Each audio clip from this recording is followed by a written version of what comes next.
Bem-vindos ao webinar sobre o Objetivo de Desenvolvimento Sustentável número 17, que trata de parcerias e meios de implementação e ajuda a viabilizar todos os demais ODS. Só a partir da cooperação e parcerias é possível alcançar os objetivos da Agenda 2030, que é o conjunto de metas para construir um mundo melhor para todos, num planeta saudável e sustentável, sem deixar ninguém para trás. O tema deste encontro é Ambição para os ODS, a década da regeneração. Eu sou Roberta Caldo, assessora de comunicação para a ONU no Brasil, e recebo hoje Carlo Pereira, diretor executivo da Rede Brasil do Pacto Global, Douglas Reis, diretor de ESG da Whirlpool, Hugo Bethlen, presidente da Capitalismo Consciente, e Bernardo Bahia, gerente de projetos do UNOPS. Passo a palavra para Carlo Pereira, da Rede Brasil do Pacto Global, que vai falar sobre liderança. Roberta, muito obrigado, uma alegria estar aqui com vocês, uma alegria com os meus companheiros de mesa aqui também, e quero parabenizar o esforço coletivo para botar esse festival em pé, super importante, necessário para que a gente consiga avançar na Agenda 2030. O que eu gostaria de trazer, porque liderança, né? Liderança é super importante para que a gente consiga avançar. E aqui eu não estou falando necessariamente de hierarquia, né? Eu acho que todos nós podemos ser líderes e fazer com que essa agenda avance, sem dúvida nenhuma. O que eu quero trazer, até por conta do Pacto Global ter esse mandato para falar com as empresas dentro do sistema das Nações Unidas, eu gostaria de, sim, olhar aqui um pouco mais para a liderança empresarial. Eu acho que esse é um momento muito especial de engajamento da liderança. Vamos lá. Primeiro, eu queria lembrar uma coisa, né? Quando a gente fala na Agenda 2030, nos ODS, a gente pouco fala dos 5P, que são os alicerces da agenda, né? Então, lembrando que o primeiro P, a gente fala de pessoas, ou seja, de questões ali sociais. O segundo P, a gente fala em prosperidade, prosperidade diferente de acumulação de riqueza. A gente está falando de prosperidade no sentido bastante amplo da palavra, trazendo aqui questões culturais, questões de educação, etc., etc. E, claro, para isso, a gente precisa ter um planeta saudável, terceiro P, planeta, e, sem dúvida, para que isso funcione, a gente precisa de paz. E paz não é o contrário de guerra, mas sim a gente pensar em instituições eficazes, trabalhando efetivamente para todos e todas, né? Então, justiça, acesso para todo mundo, etc., etc. E, sem dúvida nenhuma, e é esse o motivo do nosso painel aqui hoje, para que tudo funcione, o quinto P precisa brilhar, que é parcerias. Parcerias entre todos os setores da sociedade, parceria entre todas as pessoas. Uma outra coisa que eu gosto sempre de lembrar quando a gente trata de ODS 17 é que muitas vezes a gente tem o hábito de falar os ODS da ONU, né? Esse é um hábito que eu até pediria, não tem importância caso queiram continuar falando dessa maneira, mas eu traria aqui a ideia da gente derrubar essa questão da ONU. Os ODS, eles são do mundo, eles são de todas as pessoas. Foram, sim, concebidos no âmbito das Nações Unidas, mas, desde o início, desde a sua ideia, desde a sua gênese, já com envolvimento do setor privado e da sociedade civil. E na expectativa também de que esses setores, então não só o primeiro setor, mas segundo e terceiro setores, também ajudem na implementação dessa agenda. E aqui destaco, então, o segundo setor, falar do setor empresarial, que é fundamental para a implementação da agenda. Eu fiz parte do Conselho Global do Pacto Global, liderado pelo secretário-geral das Nações Unidas, Antônio Guterres, e ali ele deixou muito claro, num dos jantares, de que ele entende o setor privado como sendo o motor para que a gente entregue, implemente os ODS. E aqui, gente, já entro na parte de liderança, e aqui eu tenho uma boa notícia e uma má notícia para os líderes, né? Não sei se é má, mas é uma pressão, sem dúvida nenhuma, né? A boa notícia é que a gente está agora permitido, a gente como líder, voltar a ser humano. O que eu quero dizer com isso? Um breve histórico aqui, mas o que aconteceu com as empresas foi que a gente sempre escuta falar na supremacia dos acionistas. Tá? Isso não é uma coisa que nasceu com um conceito de empresa. Tá? Nem sempre as empresas foram focadas exclusivamente no retorno financeiro para os acionistas. Isso, na verdade, é uma coisa muito breve. Isso, na verdade, é um soluço histórico. Né? Então, antes, até a década de 1960, o CEO, a CEO, estaria feliz se, na verdade, sim, trouxesse o resultado financeiro, mas com satisfação dos seus colaboradores e um impacto positivo na sociedade. Né? Essa era a tríade para a satisfação completa do líder empresarial. Né? E deixou de ser. Por que deixou de ser? Enfim, vários motivos, vou tentar resumir muito rapidamente aqui, mas a gente passou, no final da década de 60, o mundo estava entrando numa série de crises, entre elas a gente estava numa polarização muito forte por conta da Guerra Fria, e aí, então, a gente veio com várias teorias referentes à supremacia de acionistas, né? E que trazem, então, esse conceito de que a responsabilidade social da empresa é o retorno para os acionistas. Tá? E aí, alegando, inclusive, que havia legislação nos Estados Unidos que preconizaria essa ideia, o que não havia.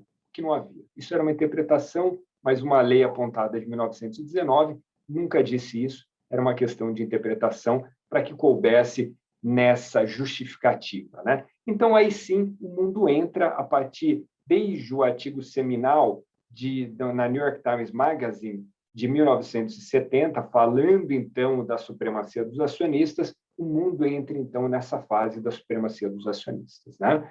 Enfim, várias consequências, várias características importantes dessa fase, alguns ganhos importantes, né? Essa fase caracterizada também pela o que o Jeffrey Sachs chama de terceira onda da globalização, que, então, fez com que a gente atingisse coisas muito importantes. Por exemplo, da década de 70 até a década de 2010, início da década de 2010, o início da década, final da década de 2000, na verdade, colocar nesse período, a gente teve um avanço muito significativo. Pobreza extrema caiu de 37% para 10%. Né? Mortalidade infantil caiu muito.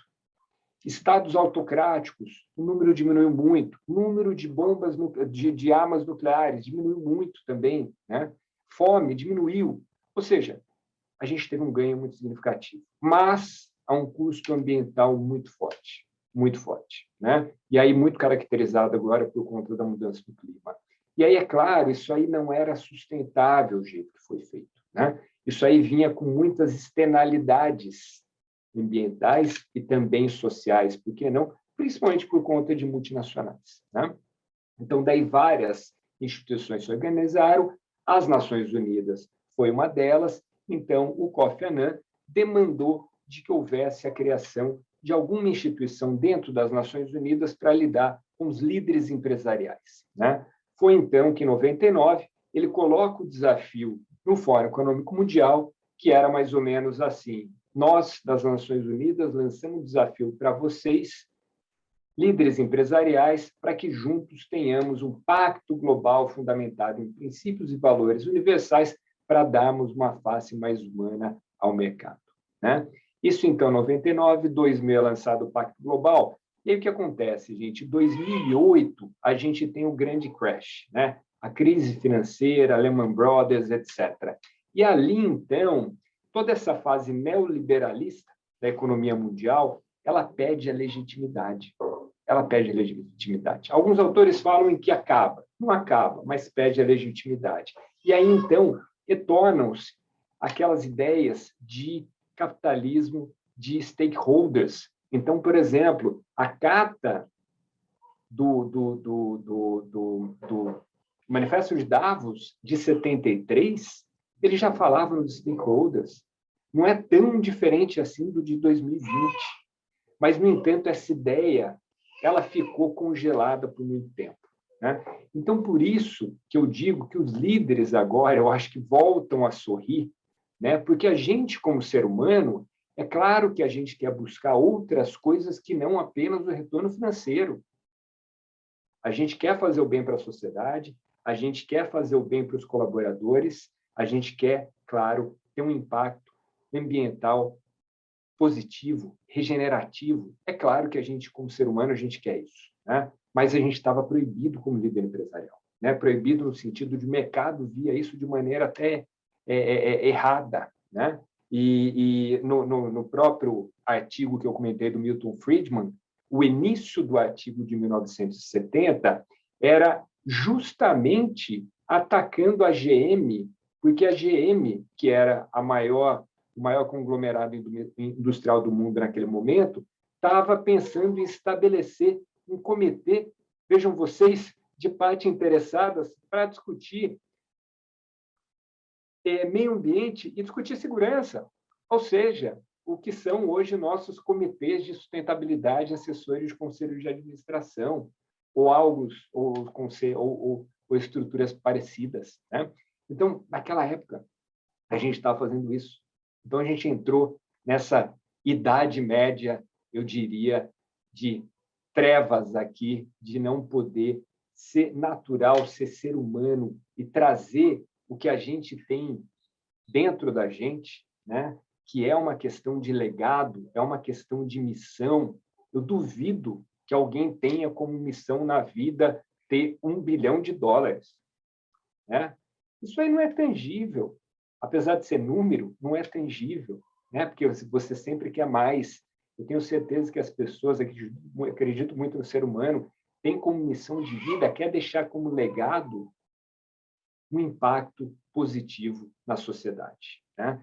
Então, por isso, gente, que eu trago, e isso no Pacto Global, o que a gente mais faz é conversar com líderes empresariais, e nunca houve, por conta agora dessa febre ESG, né? Nunca houve uma comoção tão grande por parte da liderança, né? Então, esse é o momento, e eu vou finalizando aqui, para que a gente articule a liderança. A liderança está ávida para discutir esses temas, né? O barômetro da confiança está aí, 90% das pessoas no mundo querem que líderes empresariais sejam vocais com relação aos temas da sociedade, e não só isso, que as empresas ajam, mesmo que esses temas não estejam vinculados ao seu core business e não esteja como uma obrigação por parte do governo, né?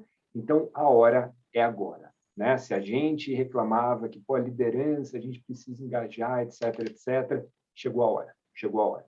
A liderança quer se engajar, está sentindo o calor da pressão da sociedade. O próprio Larry Fink, CEO da BlackRock, ele fala, né? Eu vou finalizando aqui mesmo, eu sei que você meu tempo já, mas já vou finalizar, prometo. Ele mesmo fala, né? Ele todo janeiro solta a carta dele, endereçada para os acionistas, para os presidentes das investidas dele, e é claro que todo mundo para escutar, afinal, é um cara que tem $9 trilhões sob gestão, 5 PIBs brasileiros, né? E o que ele falou ali num podcast, que é muito importante, né? Ele não foi arrogante, falar assim, olha, o que eu falo todo mundo escuta, porque eu tenho 9 tri, etc., etc. Ele fala, olha, o que eu escrevo nada mais é do que eu escuto da sociedade, né? Então, a sociedade, como sempre, no controle, e agora é a hora que os líderes querem e devem ser engajados. Obrigado. Muito obrigada, Carlos. Pessoas, prosperidade, planeta, paz e parcerias. Você nos lembrou que a união destas 5 letras pede liderança, engajamento de governos, sociedade civil, empresas, pessoas. Como você bem lembrou, os ODS são de todos e não só da ONU, é de todos nós, né? E só juntos seremos capazes de liderar este processo rumo a um mundo mais justo e sustentável.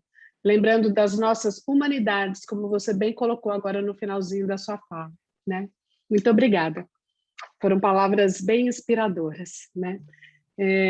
Eu convido agora Douglas Reis, da Whirlpool, que vai nos contar como a empresa conduz práticas ambientais, sociais e de governança, conhecidas pela sigla em inglês ESG. Douglas. Obrigado, Roberta. Bom, eu gostei muito da fala do Carlos, acho que ele fez uma brilhante introdução e acho que um bom apanhado sobre o que significam as ODSs em geral, o seu intuito, mas principalmente no contexto da 17ª, né? E eu queria trazer um pouco de uma abordagem mais prática, ou seja, em complemento ao que ele acabou de trazer, quero trazer um pouco da visão da indústria, ou seja, como é que a indústria se coloca dentro desse contexto, ou como ela contribui. Eu costumo dizer que duas coisas que me vêm à mente quando a gente fala de ESG. Primeiro, que a gente tem que lutar bravamente para que não seja uma moda, né? Eu acho que ESG veio para ficar, existem alguns indicadores, inclusive por conta da pandemia de 2020, né, mormente em 2020, que mostraram que as empresas preocupadas com ESG tiveram um menor impacto ao longo daquele ano, né? Então, eu acho que os números falam por si só, e as empresas que não se atentarem para esses indicadores ou para essas ações vão ficar para trás. Eu quero trazer, então, essa abordagem mais prática do que a Whirlpool tem feito nesse contexto. Primeiro, dizer que a Whirlpool é uma empresa de impacto global, né, de impacto mundial. Nós temos mais de 77 mil colaboradores espalhados em 59 plantas, né, em muitos países. É impossível você falar de ESG sem levar em consideração essa pegada global. No Brasil, a Whirlpool é mais conhecida por ser a detentora das marcas KitchenAid, Brastemp e Consul, mas tem uma gama enorme de marcas pelo mundo, com a mesma qualidade que a gente conhece aqui da Brastemp com os KitchenAid no Brasil. Eu queria começar falando da nossa visão, né, de ser a melhor empresa de cozinha e lavanderia, melhorando continuamente a vida das pessoas em casa, né? Por que eu começo falando sobre a nossa visão? Porque essa visão é que nos leva a identificar e a tomar essas ações que eu vou comentar brevemente a partir de agora. A Whirlpool vai completar 110 anos em novembro desse ano, né? E como eu comentei, nessa principal missão é melhorar a qualidade de vida das pessoas. A gente fala muito com os nossos times no dia a dia de que o que você faz, né? Nos lembra muito aquela história da pessoa que estava quebrando uma pedra e você pergunta para ela, o que você está fazendo? A pessoa fala, estou construindo uma catedral. É mais ou menos isso, né? Deixando os clichês de lado, a gente não fabrica simplesmente refrigeradores, ar-condicionados ou lava-louças. A gente melhora a qualidade de vida das pessoas. Quando você tem, fazendo um exemplo bem simples, quando você tem uma boa lava-louça em casa, você tem mais tempo para fazer outras coisas, né? Seja para brincar com seu filho, seja para assistir ao seu programa preferido, seja simplesmente para deitar na sua cama e ter um pouco mais de tempo de descanso. Então, esse é o nosso foco e é em cima disso que a Whirlpool tem pautado as suas ações. Essa missão, ela permeia toda a cadeia da companhia, desde o desenvolvimento de produtos, passando pelos métodos de processo da nossa operação, relação com os colaboradores, parceiros, consumidores, e esse foco ele tem que sempre estar nas pessoas. A gente sempre gosta de dizer também que ESG, ele é de pessoa para pessoa. Você não faz ESG pensando simplesmente em revenue, como o Carlos mesmo falou, né? Não se pensa simplesmente em obtenção de lucros, né? A empresa que estiver focada somente nisso é questão de tempo, está fadada ao fracasso. Um passo importante para tirar essas ideias do papel foi a criação há mais de 15 anos de um comitê de sustentabilidade. Recentemente ele foi revitalizado e a gente passou a chamar de Comitê de ESG para a América Latina, 100% conectado com as métricas e ambições globais da companhia nesse tema. É composto pela alta administração da empresa, há metas atreladas, né, metas anuais e bônus, inclusive, dos executivos ao atingimento dessas metas. Também temos um comitê de ética, um comitê regional de inclusão e diversidade, ou seja, ESG é um compromisso, como eu falei, de pessoas para pessoas. Ele é feito por pessoas, mas sempre pensando no final da cadeia, no impacto que isso vai gerar na vida das pessoas como um todo, dentro da empresa e, obviamente, pensando também nos nossos consumidores. Nossa evolução nessas ações partiu de muita informação, conscientização e prática. Um outro ponto que eu gosto sempre de frisar é que essas ações dentro das empresas, elas são desenvolvidas pensando no long run, né, no longo prazo, e elas precisam ser implementadas no longo prazo, de uma forma bastante perene, mas a gente precisa começar a colher resultados imediatos. A gente está falando aqui muito da questão do clima, né? Desculpa, Carlos, fazer menção, você trouxe vários conceitos muito interessantes que estão conectados aqui com a minha fala, mas esse desenvolvimento havido nas últimas décadas trouxe um custo realmente ambiental muito grande. Então, essa aceleração precisa correr a contento. Não adianta a gente pensar em 2030, 2050, a Agenda 2100, né, exagerando aqui, é hoje. A gente já está sofrendo questões climáticas, né, mudanças climáticas que impactam a vida das pessoas e, consequentemente, das empresas hoje. E aí, eu vou trazer alguns exemplos bem interessantes, né?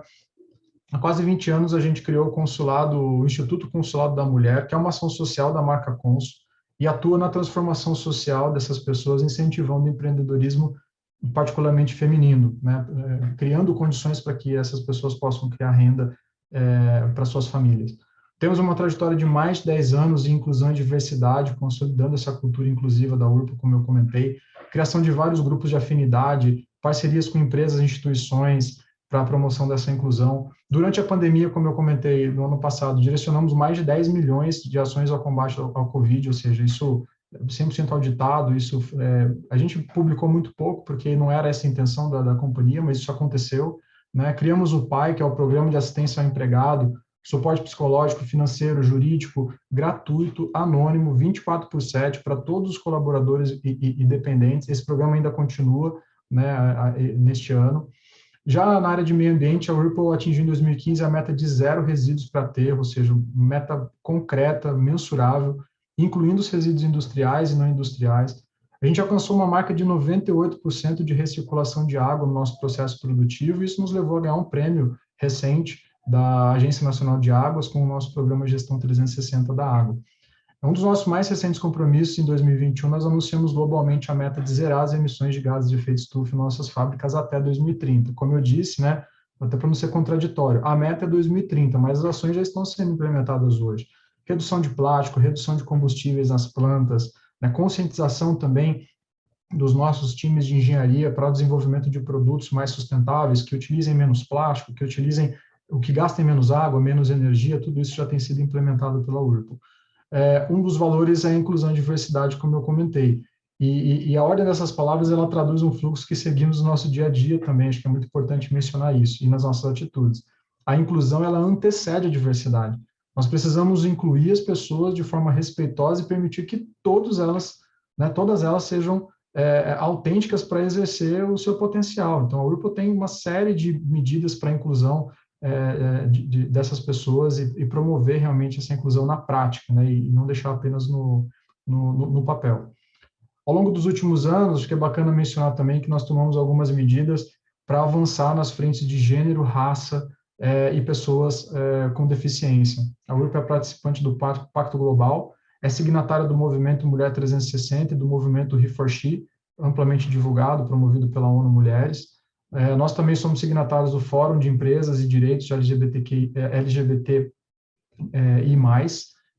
E nesse ano nós assinamos um compromisso com a Iniciativa Empresarial pela Igualdade Racial e a Rede Empresarial de Inclusão Social voltada especificamente para a inclusão de pessoas com deficiência. Nós temos grupos de afinidades criados dentro da companhia com foco em equidade racial, equidade de gênero, equidade com a população LGBTI+, né? Foi criado também um comitê regional de inclusão e diversidade, especificamente para tratar desses assuntos, desses temas, né, tão sensíveis hoje em dia. Nossas unidades todas possuem berçário e creche para acompanhamento de profissionais, com acompanhamento de profissionais especializados, para auxiliar essas mães, né, que precisam desse apoio, podem deixar os seus filhos. É bem interessante, muitos relatos, inclusive, de pessoas e isso há muito tempo, tá? Isso não é algo novo. Já há pessoas que estavam no berçário da Whirlpool há muitos anos atrás e que estão participando de processos de trainee, são jovens aprendizes e pessoas que trabalham, inclusive, na empresa nas diversas áreas. É muito interessante, tem essa ligação, essa afinidade, né? A gente até brinca, a pessoa realmente nasceu na empresa, quase isso. Nós temos horário flexível para o público administrativo, Short Friday foi implementado, né, há 2 anos, mensal, uma sexta-feira por mês, as pessoas trabalham meio período e há um respeito muito forte para que as pessoas possam realmente usufruir desses benefícios, né? Temos uma espécie de interview guide, que é um guia que auxilia a realização de entrevistas para que a avaliação seja feita contando com o mínimo de vieses inconscientes, ou seja, a gente capta profissionais no mercado por aquilo que eles realmente são, sem nenhum viés, ou seja, a pessoa é contratada porque ela realmente tem a capacitação independente de qualquer característica que a acompanhe.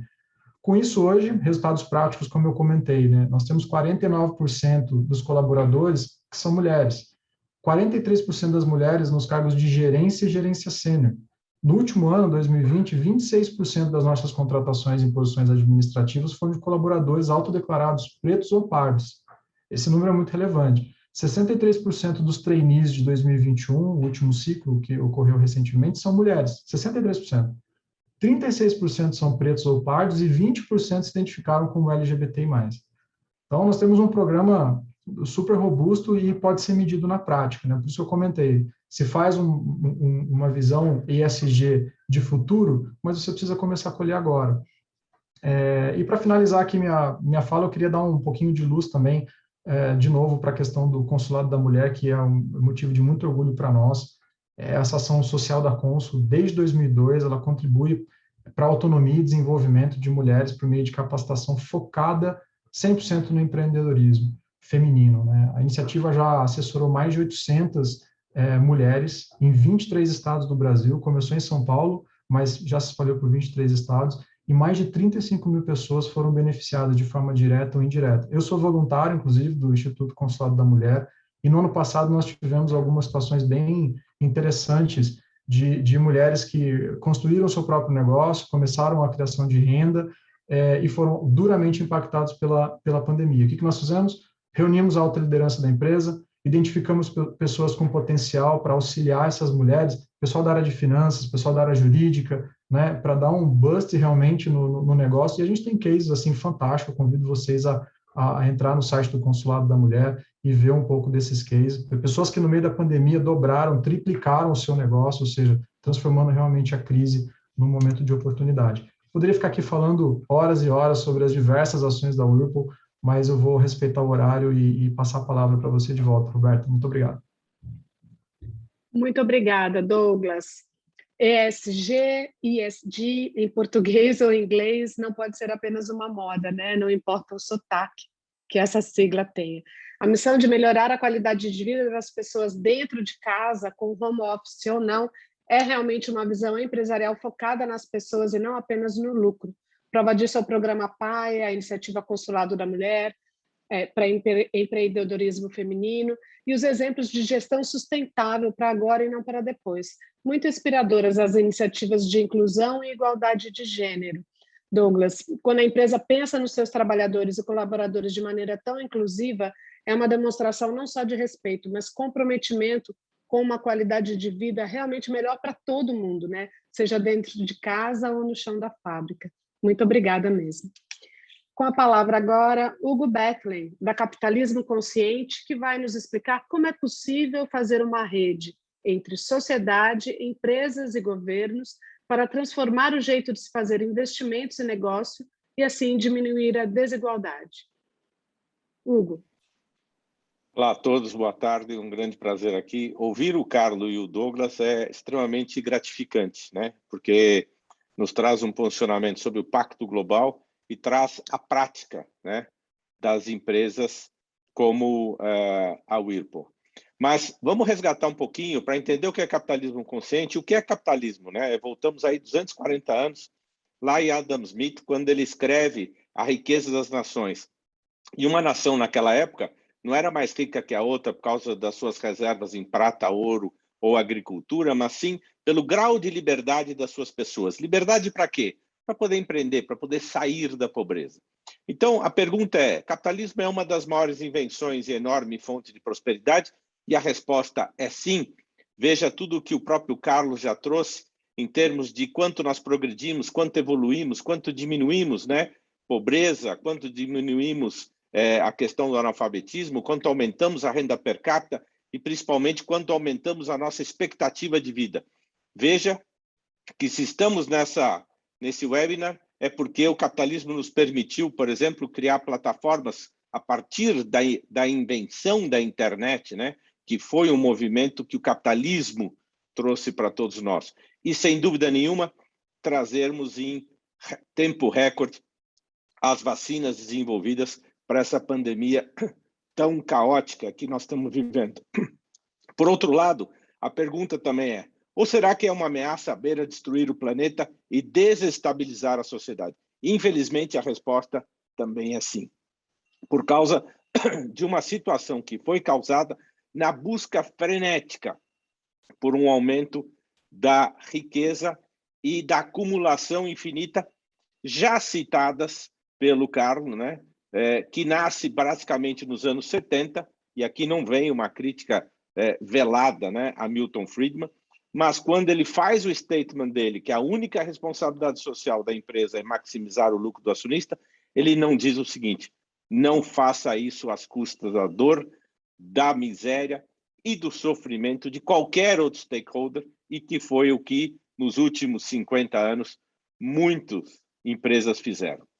Então, indiscutivelmente, nós conseguimos diminuir muito e melhorar a pobreza e aumentar muito a qualidade e expectativa de vida, mas aumentamos dramaticamente as nossas desigualdades, principalmente com o consumo desenfreado do meio ambiente e com desgaste mental profundo das pessoas.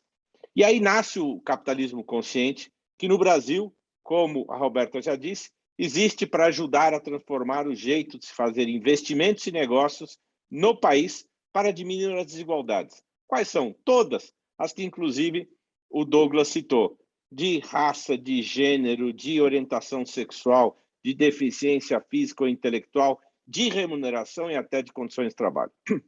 Então, quando a gente vem para o conceito da ODS 17, parcerias e meios de implementação, nós estamos falando que esse é um processo de compromisso contínuo de renovação e cooperação entre as empresas e todos os stakeholders, que envolvem, claro, os colaboradores, que é o principal stakeholder interno, né?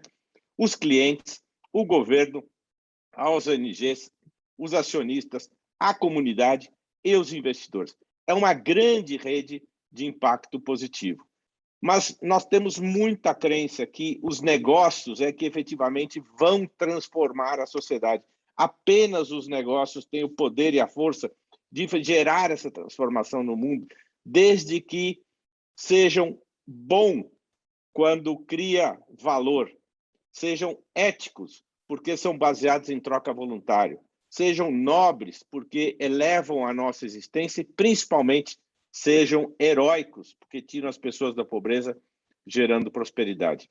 Para isso, um negócio consciente deve ter 4 pilares fundamentais. Um propósito maior, cujo lucro seja consequência, tratar todos os stakeholders de forma equânime, criar cultura e valores que garantam a sua perpetuidade e, principalmente, ter um líder consciente que garante, né, o cuidado às pessoas para que juntos nós cuidemos do nosso planeta. Propósito é responder uma pergunta simples: qual a dor da sociedade o nosso negócio propõe a se curar? Somar isso com a visão estratégica de como nós fazemos dinheiro e não o quanto, que nós, com certeza, todos os negócios podem gerar um impacto social enorme, mostrando qual a diferença nós fazemos para a sociedade. E se ainda não soubermos a resposta disso, perguntemos: se o nosso negócio desaparecer amanhã, além do acionista, quem vai sentir falta? Mas tudo isso depende, como o Carlos disse, da liderança. Peter Drucker já dizia que apenas 3 coisas acontecem naturalmente nas organizações: fricção, confusão e baixa performance. Todo o resto precisa de liderança. Mas qual liderança? Uma liderança consciente, que organiza, mobiliza e engaja as pessoas para atingir resultados alinhados ao propósito. Por isso, a gente faz um convite aos líderes empresariais: deixem o seu ego em casa, não queiram ser a maior ou melhor organização do mundo, que usa as pessoas, né, e consome ou destrói os recursos naturais como se fossem infinitos. Queira ser a melhor organização para o mundo, né, que serve as pessoas e cuida do nosso ambiente. Porque nós continuamos acreditando que o capitalismo é a melhor forma de gerar riqueza e inclusão social das pessoas, elevando a sua dignidade, mas para isso todas as pessoas precisam ter oportunidades iguais.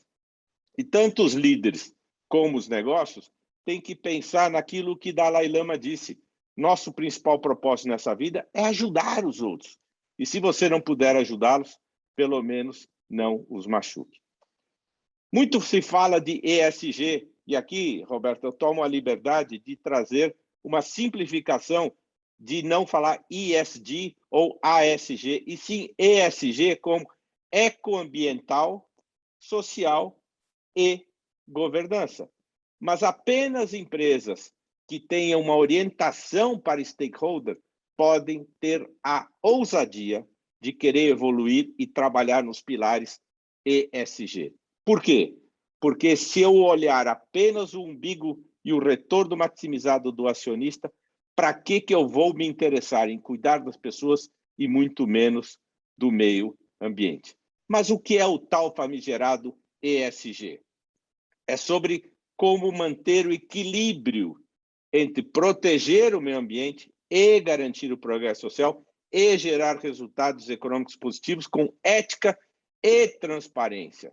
Não é ou, é e. Por isso que nós, no Capitalismo Consciente, pregamos que as letrinhas deveriam ter uma inversão e deveria ser GSE, ou seja, tudo começa pela governança, tudo começa pelo propósito, começa pela cultura, que aí sim, tendo uma governança com gestão ética e transparente, nós vamos tomar ações efetivas para cuidar do social interno, colaboradores primeiro, e depois da nossa comunidade. E claro que todos juntos vão cuidar do ecoambiental, porque a nossa vida depende disso. E claro que se a gente quer sair de um movimento que é insustentável, que é de uma economia linear, onde a gente consome recursos naturais finitos como se fossem infinitos, transforma com grande impacto ambiental, transporta também com grande impacto ambiental. Cada um de nós, cada vez, compra um produto menos durável que, além de tudo, a gente consome muito rápido e depois joga fora. Esse modelo não funciona mais. Nós, efetivamente, precisamos evoluir. Porque, afinal, o negócio dos negócios são pessoas. E se o negócio dos negócios são pessoas, a gente precisa ajudar a preservar minimamente 3 coisas fundamentais para a nossa própria sobrevivência, que são ter água potável, comida saudável e ar respirável. Então, quando a gente entra na questão dos ESG, será que está faltando ESG? Ou será que o que está faltando é consciência dos líderes? E aí a gente provoca a questão das 17 ODS, que foram, sim, desenhadas pela ONU, mas são de todos e são de responsabilidade de todos, para a gente ter a ODS 0. E o que é a ODS 0? Elevar a consciência desses líderes para que efetivamente a gente tome ações imediatas para acabar com a pobreza, promover a prosperidade e o bem-estar de todos, proteger o meio ambiente e enfrentar de frente as mudanças climáticas. E com isso, atender um chamado do próprio Pacto Global, né? Aqui da nossa divisão Brasil, onde lança esse desafio, né, da ambição das ODS, né? Um convite para efetivamente a gente fazer a década da regeneração, a década da ação, onde a gente tenha que fazer as coisas o mais rápido possível. Nós não podemos esquecer que os negócios são, ao mesmo tempo, os criadores do problema de sustentabilidade, mas também os curadores e provedores das soluções mais sustentáveis. Mas, para isso, precisamos inovar, porque Albert Einstein já nos dizia, nós não podemos resolver um problema com o mesmo estado mental que o criou. Então, por isso, nessa ODS 17, muitas vezes esquecida ou relegada a um segundo plano, ela é o conceito de parceria, porque não se implanta um capitalismo para stakeholder, não se implanta um capitalismo consciente, não se implanta as ODS de efetivamente, não se implanta uma economia circular sem efetivamente parcerias e combinações. Não dá para fazer tudo sozinho, porque se sozinho nós vamos mais rápido, juntos nós vamos mais longe. Roberto, obrigado. Muito obrigada, Hugo. Como você bem disse, né, o capitalismo nos ajuda a vencer a pandemia com vacinas e soluções tecnológicas, mas também pode ter nos colocado aqui, né? Quando por muito tempo as empresas só pensaram no lucro e acabaram aumentando as desigualdades sociais. Você nos lembrou também que precisamos de compromissos contínuos entre todos os atores da nossa sociedade. O lucro é consequência. Os negócios precisam fazer a diferença na vida das pessoas. Incrível como a sua fala está alinhada, né, com a do Carlos e a do Douglas. Vamos, então, cobrar dos líderes o comprometimento ao ODS 0 que você nos propôs aqui, né, para que os ODS 17 das parcerias tenha efetivamente a participação de todos nós. Muito obrigada mais uma vez. Eu passo a palavra agora a Bernardo Bahia, do Escritório das Nações Unidas, especializado em compras e infraestrutura, o UNOPS. Ele vai nos contar como o apoio a parcerias público-privadas transformou um parque em Porto Alegre e também centros socioeducativos para jovens em Minas Gerais e Santa Catarina. Bernarda. Muito obrigado, Roberta.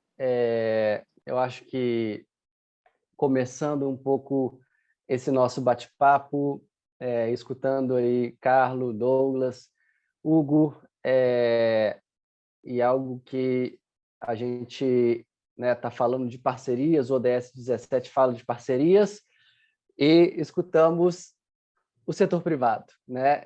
E quem está do outro lado, né? E eu acho que a gente tem que se questionar exatamente qual é de fato o papel do Estado nesse processo, né? O Estado, ele de fato, ele vai transformando o seu papel, né? Desde o final da década de 90, né? Na crise de 2008 e de fato a gente tem um processo de mudança desse papel do Estado, né? E como o Estado consegue construir mecanismos e arranjos para acomodar e para atrair o setor privado no apoio a políticas públicas, né? Então, a gente trabalha dentro do NOPS a perspectiva de parcerias público-privadas, né? Que nada mais são que um arranjo jurídico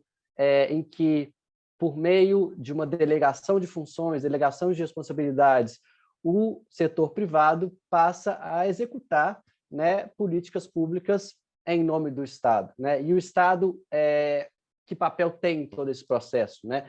E que eu acho que é um pouco a resposta aí para onde, de fato, o Estado deve se recolocar, né? O Estado ele passa a ter um papel de regulador de todo esse processo, né? Ele passa a ter seu guia estratégico, né, de toda essa política pública que ele está delegando a implementação pelo parceiro privado. E essa delegação ela ocorre por alguns motivos que são muito interessantes, né? Eu acho que o setor privado ele consegue ter maior flexibilidade na resolução de problemas, na prestação de serviços e também consegue rapidamente, a partir de leituras de contexto, atualizações tecnológicas, atualizar-se na prestação desses serviços e manter um perfil de eficiência e qualidade que muitas vezes a gente não vê que a estrutura pública não consegue, de fato, atender.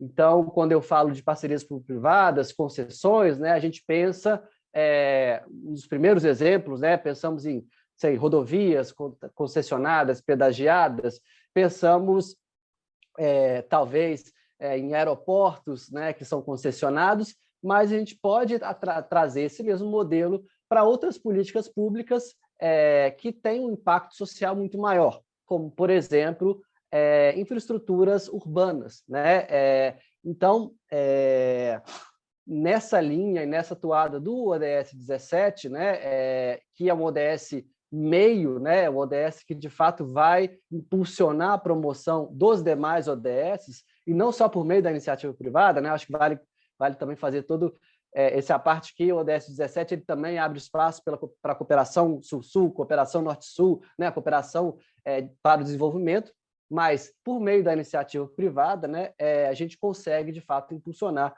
os outros ODSs. Então, eu queria contar para vocês duas iniciativas, né? Uma que, enfim, já tem um desfecho e outra que, de fato, ainda está em andamento, em processo mesmo de construção. Né? A primeira delas foi um projeto com a Prefeitura de Porto Alegre, nós do NOPS, que, de fato, acabamos assessorando o setor público, né, para, de fato, construir algumas soluções mais eficientes para arranjos de parcerias público-privadas. Junto com a Prefeitura de Porto Alegre, a gente construiu um modelo de concessão de um parque urbano em Porto Alegre, numa área que estava sofrendo aí todo um processo revigorante de renovação urbana no centro da cidade de Porto Alegre, que passou durante muito tempo um processo de abandono, né? E esse parque, o Parque da Orla do Guaíba, a gente construiu, junto com a Prefeitura, um processo para construir um modelo de concessão desse parque. Né? Esse modelo de concessão, né, tem determinados mecanismos legais para fazer isso, e nesse projeto, uma vez realizado, né, uma licitação, então, todo por parte de transparência e tal, o concessionário, né, o parceiro privado da iniciativa, ficava a cargo de fato, implementar toda a infraestrutura do parque e fazer a operação. Né? O que significa operação? Né? Operar os serviços de lazer e, eventualmente, os espaços ali do parque, e também toda a parte de manutenção, né, do parque. E aí, nesse projeto, né, trazendo um pouco a nossa visão Nações Unidas aí para projetos de infraestrutura, conseguimos trazer uma visão e uma série de indicadores que promovem a inclusão e a inclusão de gênero, diversidades e públicos específicos como crianças, idosos, né, e públicos mais vulneráveis, né, com rendas mais vulneráveis de acesso à renda. Então, o que a gente fez? Né? No âmbito desse projeto, o contrato que foi assinado entre a Prefeitura e o parceiro privado, ele tinha uma série de obrigações, tanto obrigações marco zero, então, para a infraestrutura ser implementada, ela tinha que pensar, então, em crianças, tinha que pensar que aquele espaço era um espaço para famílias, então, teríamos que ter espaços de parques para crianças brincarem, mas que, ao mesmo tempo, tivesse um espaço para que os pais pudessem ficar observando as crianças. Toda a infraestrutura de banheiros, ela tinha que ser pensado para famílias, né? Então, além dos banheiros masculino, feminino, algo que normalmente no setor público a gente não vê. Se você for no aeroporto, você não tem. A gente teria banheiros família, onde, de fato, tanto um pai com uma criança pequena, quanto uma mãe, quanto uma criança pequena pudesse utilizar essa estrutura, né? São coisas muito pequenas. E também toda a parte de sinalização do parque era uma determinação expressa do contrato que ela fosse feita a partir de símbolos que não tivessem nenhuma marcação de gênero específica. Né? Então, isso é uma coisa, tanto a nomeação dos espaços, os símbolos, os signos utilizados em todo o parque não tivesse essa marcação de gênero. O setor público-privado também, né, o parceiro privado, ele tinha que construir nesse processo toda a parte de segurança. Ela tinha corpo de segurança do parque, ele tinha que ter guardas mulheres também, porque a gente vê que é um tipo de trabalho que normalmente é exercido por homens, mas que quando abordam mulheres, né, pode criar um determinado constrangimento. Então, o corpo de guarda tinha que ter mulheres no corpo. E um último exemplo interessante é que o parceiro privado ele tinha que elaborar, né, uma política de inclusão de gênero e diversidade que seria aprovada aí pela Prefeitura, e essa política deveria conter uma série de atividades voltadas para, né, contratações afirmativas, voltadas para campanhas conscientes, né, de consciência contra abuso sexual, né, abusos psicológicos no trabalho, conscientização com relação à população LGBTQIA+. Então, a empresa ela já é uma empresa que nasce com um perfil bastante inclusivo, né? E, além disso, o que eu queria contar dessa experiência, que é muito interessante, é que essa empresa ela se remunerava a partir da exploração dos espaços do parque, né? Um restaurante, uma lanchonete, né? Tudo isso se remunerava, e o governo, né, a Prefeitura de Porto Alegre, acaba medindo o desempenho dessa empresa a partir de uma série de indicadores também pactuados nesse processo, né? E a gente tinha, dentro do sistema de mensuração de desempenho, alguns indicadores que, de fato, se as empresas não cumprissem, ela era penalizada. Então, ela recebia um desconto do que ela receberia mensalmente, semestralmente, anualmente, né? E aí, dentre esses indicadores, tinham expressamente, então, se você tinha mulheres ou negros, né, em cargos de gestão, se você tinha mulheres na função de segurança patrimonial, como eu acabei comentando com vocês, se você tinha também alguma campanha mais afirmativa com relação à contratação e também a questão de conscientização com relação ao assédio. Então, esse foi todo um mecanismo, um arranjo que a gente criou, né, para que essa empresa, de fato, pudesse se orientar em relação a essa questão de igualdade de gênero e inclusão e diversidade. E, por fim, eu acho que fechando aqui meus 2 minutos, com relação ao projeto da socioeducação, a gente tem um problema hoje muito grande no Brasil com relação às unidades de internação de adolescentes em conflito com a lei, né? São unidades que, de fato, se assemelham muito a unidades prisionais, por mais que todo o processo de ressocialização, de responsabilização do adolescente deve ser um processo totalmente diferente, né? A gente tem uma certa ineficiência do Estado em trabalhar esse processo. Os adolescentes acabam passando por essas unidades e, de fato, voltando para essas unidades rapidamente ou reingressando depois no sistema prisional, né? Então, é um sistema que é extremamente ineficiente em termos dos resultados que ele se propõe e também ineficiente em relação aos custos que ele, de fato, arrasta por adolescente. Então, estamos apostando aí e construindo, junto aos 2 estados, em Minas Gerais e Santa Catarina, um projeto que, com a parceria do setor privado, possa ser mais eficiente nesse processo de reinserção desse jovem na sociedade, algo que nós estamos trabalhando.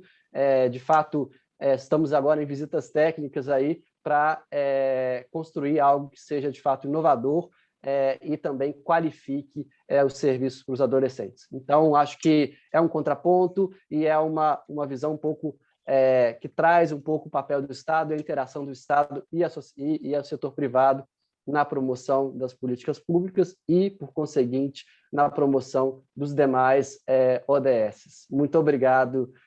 Devolvo a palavra para a Roberta. Muito obrigada, Bernardo.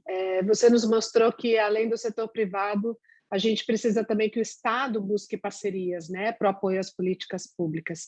E você também nos mostrou como as parcerias público-privadas podem melhorar a qualidade de vida das pessoas e como é possível pensar inclusivamente até na gestão de um parque público, né, fazer tantas mudanças na questão da igualdade de gênero, por exemplo, pensando em detalhes contratuais, né? Então, as coisas que podem parecer pequenas, elas vão ter muita diferença para quem frequenta o parque, né? A gente viu aqui, durante essa rodada aqui de conversa, como as parcerias são essenciais para que possamos alcançar os objetivos da Agenda 2030. E ouvimos exemplos concretos de como é possível pensar em soluções para um mundo melhor, não só no futuro, mas agora. Não pude deixar de pensar no momento que a gente vive, né? Onde só a união de todos poderá nos tirar da pandemia da Covid-19. Como lembrou o Carlo Pereira, precisamos lembrar de nossas humanidades, né? E deixar como legado um impacto positivo na sociedade, não apenas no lucro. É prosperidade, não no sentido da riqueza, mas de um mundo próspero e mais justo para todos. Na missão da Whirlpool, que visa melhorar a qualidade de vida das pessoas. Os ODS procuram justamente isso, achar nossas humanidades em cada um dos objetivos. A hora da mudança é agora, como lembrou Douglas Reis, e como pede o secretário-geral das Nações Unidas, Antônio Guterres. Todos precisam de oportunidades iguais, e cabe aos líderes, empresariais ou não, pensarem em ajudar os outros, como Hugo Bethlen bem nos lembrou. É uma questão de manter equilíbrio entre governança ética e transparente, cuidar do social interno e externo, e também do meio ambiente, já que nossa vida depende da saúde do planeta. E a parceria entre uma agência da ONU, Bernardo, o setor privado e o poder público já está mudando a vida das pessoas em vários lugares do Brasil. Agora, porque as mudanças não podem esperar. Eu agradeço a participação de todos e passo a palavra para suas considerações finais. Muito obrigada. Roberta, eu só tenho a agradecer, né? E, claro, gostaria de lembrar, acabei não falando, você comentou bem com relação à pandemia, e a pandemia, o que eu costumo dizer é que a gente vê que os séculos não começam necessariamente quando vira o relógio, mas geralmente com algum chacoalhão, né? Século XX, alguns dizem, então, Primeira Guerra Mundial, e, sem dúvida nenhuma, os valores do século XXI ainda não estavam à mesa de maneira bastante disseminada, né? E entendo que a pandemia fez isso, né? Então, a gente tem... O próprio Larry Fink fala que a gente está vivendo um movimento de placa tectônica, ele falava isso antes da pandemia e por conta da revolução da sustentabilidade, né? E aí, por conta da sustentabilidade, uma imagem que ele traz que é interessante, que ele fala que o movimento de placa tectônica foi acelerado, né? Então, é essa imagem, é essa força. Então, eu estou bastante otimista e convido a todos e a todas para que juntos a gente possa fazer essa mudança. Obrigado. Bom, eu quero agradecer também a oportunidade, acho que foi um debate bastante rico, muitos exemplos do que a gente pode fazer realmente, né, sob essa perspectiva, seja da retórica do ESG, seja, né, sobre a importância das ODS e como transformar tudo isso em ações práticas, né. Muito feliz em ter participado desse painel e ter aprendido tanto também com os colegas. Em 2015, né, a ONU propôs a Agenda 2030. Nós, infelizmente, jogamos 5 anos fora, né? Estamos muito atrasados. Mas as companhias se vangloriaram muito e, durante a pandemia, por exemplo, fizeram transformações digitais de 5 anos em 5 meses. Que tal pegar esse conceito de agilidade, de urgência, de necessidade e, efetivamente, usando a ODS 0, né, de elevar a consciência de vocês, líderes, né, efetivamente, corrermos atrás, porque eu gostaria que o lado positivo, se é que existe, da pandemia fosse uma mudança do jogo, né, fosse um game changer. Mas, infelizmente, ele tem sido um game accelerator. Então, vamos usar essa parte, pelo menos, de ser um acelerador do jogo, para que, efetivamente, a gente tome ações práticas e efetivas para buscar a mitigação de todas essas objetivos de desenvolvimento sustentável.